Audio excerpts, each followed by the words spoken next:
My name's Abby Faulkner, and this is Take 10 with the top 10 things you need to know about advanced care planning. A lot of people don't know the things they should know about advanced care planning, so I decided to hit the road and ask two experts with local organization Light the Legacy. What really are the top 10 things you should know when filling out your directive? Let's find out together.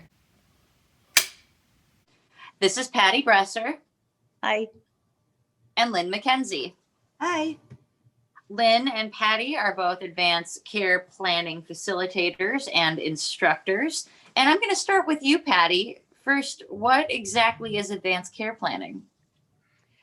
Well, Abby, advanced care planning involves learning about types of healthcare decisions that might need to be made, considering those decisions ahead of time, and then letting others know about your preferences. These preferences are put into a healthcare directive, which is a legal document that goes into effect only if you are unable to speak for yourself. This could be the result of something like COVID-19 or a severe injury from an accident. It helps others know what type of healthcare you want. This process is for all adults, 18 years and older. Healthcare directives are free, and you don't need an attorney to complete one. Well, that seems pretty straightforward. But tell me, why should I care? I'll take that one. Abby, let me throw this back at you.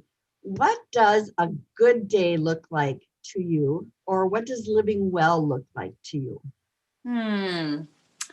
Well, a good day for me would probably be out in nature. I'd pick a state park on a gorgeous fall day, walking with my two chihuahuas, Ziggy and Tiago. And I probably wouldn't go back inside until the sun went down. Oh, that sounds like a lovely day, and what a great way of quality of living. So knowing that, what medical interventions would you want or not want based on you not having that quality of living, if that were the case? Wait a minute. I thought I was the one asking the questions. But your point is well taken. I guess it's defining what living well means to me that will help me define what kind of medical care I may want or not want. Exactly.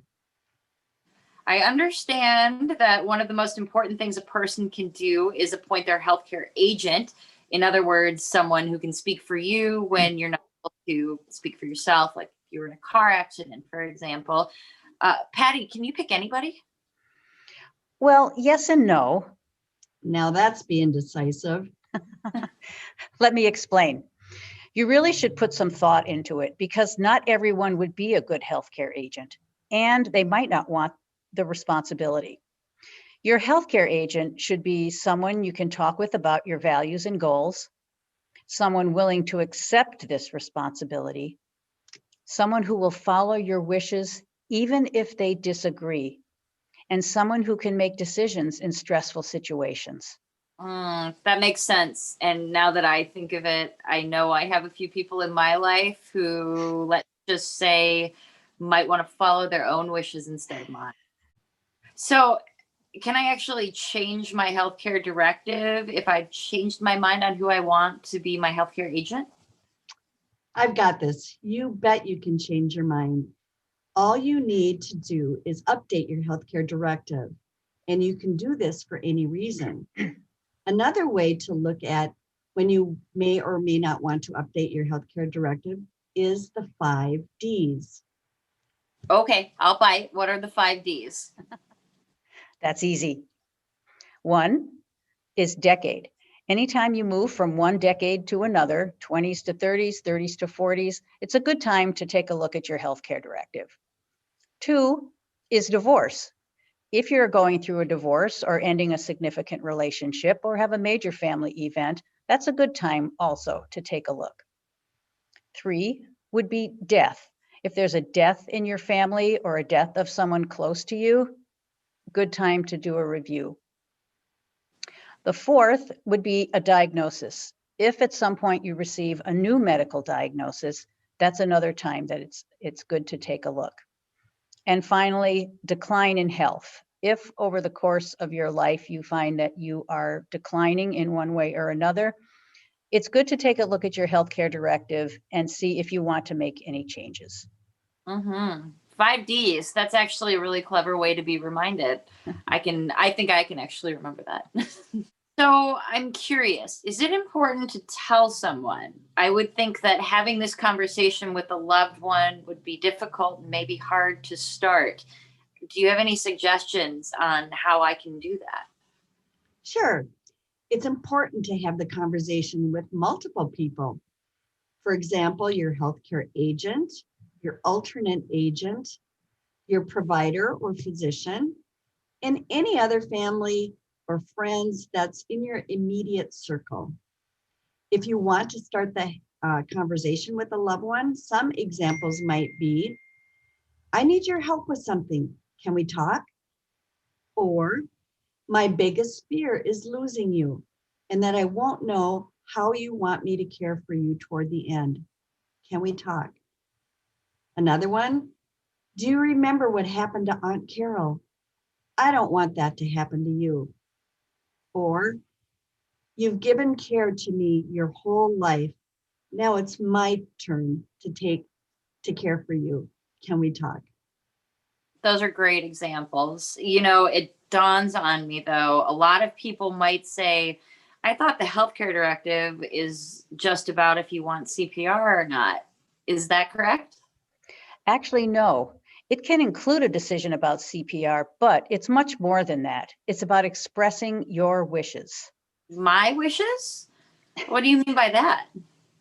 Well, you might have strong feelings about being on a ventilator, or having a feeding tube, or even if you do or don't want to be cremated. Your healthcare directive gives you the opportunity to use your voice to have the last say. Look at this as an opportunity. So even if I don't want gawkers by my bedside or a particular family member present, I could say that. Yes, you can. Great. So all of this, thinking about all this, is there any place that I can go to for help? Absolutely. Several things come to mind. You can go to Light the Legacy's website at lightthelegacy.org to download free healthcare directives. They're available in 9 different languages. There's a short form, a long form, and a fillable form. In other words, one that you can type out, print out to be made legal. And there's also a whole host of resources available that are free and can be printed out, including information on COVID.